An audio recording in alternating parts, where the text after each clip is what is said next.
ভয়াবহ ভাঙনের কবলে মুর্শিদাবাদের শামশেরগঞ্জ ব্লকের বিস্তীর্ণ এলাকা। গঙ্গার গর্ভে বিলীন বিঘার পর বিঘা জমি, বাড়ি, মসজিদ। খোলা আকাশের নিচে রাত কাটাচ্ছেন ভাঙন কবলিত মানুষ। আজকে সাধারণ মানুষ ঘর ছাড়া, তাদের আর্তনাদ, তাদের যে ভিটে মাটি, সেটা পুরোপুরি একদম শেষের পথে। বিশেষ করে শামশেরগঞ্জের লোহরপুর। দীর্ঘ 3 বছর ধরে লাগাতার ভাঙনে কবলিত মুর্শিদাবাদ জেলার শামশেরগঞ্জ ব্লকের অসংখ্য গ্রাম।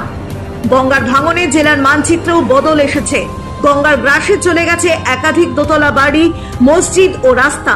প্রাণ বাঁচাতে শয়ে শয়ে দুর্গত মানুষ পালাচ্ছেন বাড়ি, ঘর, জিনিসপত্রের মায়া ত্যাগ করে। আলীর যে বাড়িটা তলিয়ে গেল, তার 8 সন্তান, 3 ছেলে এবং 5 মেয়ে। এই রাজমিস্ত্রির কাজ করে। এনার বাড়িটা তলিয়ে গেল, ইনি কোথায় যাবে এখন? প্রসঙ্গত উল্লেখ্য, বিগত কয়েক বছর ধরে গঙ্গার ভাঙনের সাংঘাতিক ক্ষতিগ্রস্ত মুর্শিদাবাদ জেলা। ভাঙন প্রতিরোধে সেচ দপ্তরের মন্ত্রী থেকে কর্তারা পরিদর্শন করে গেলেও কাজের কাজ কিছুই হয়নি। বাড়ি, ঘর, আসবাবপত্রের মায়া ত্যাগ করে দুর্গতদের আশ্রয় নিতে হয়েছে খোলা আকাশের নিচে।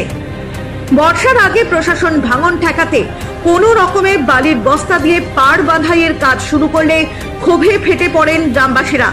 তাদের দাবি, বালির বস্তা নয়, পাথর দিয়েই স্থায়ীভাবে পাড় বাঁধাইয়ের কাজ করা হোক।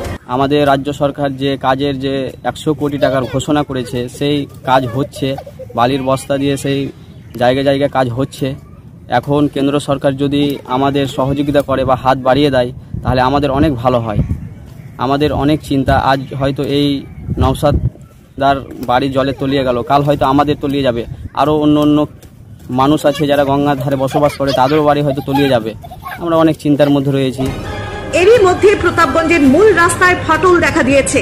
ফলে টোটো কিংবা সাইকেল কোনোভাবেই রাস্তায় চলাচল করা যাচ্ছে না। ভাঙনের পাশাপাশি বৃষ্টিতে নদীর জলস্তর বেড়ে যাওয়ায় জল ঢুকছে বগদাদনগর গ্রাম সহ আশপাশের এলাকায়। মাইকিং করে সতর্ক করা হচ্ছে এলাকাবাসীকে।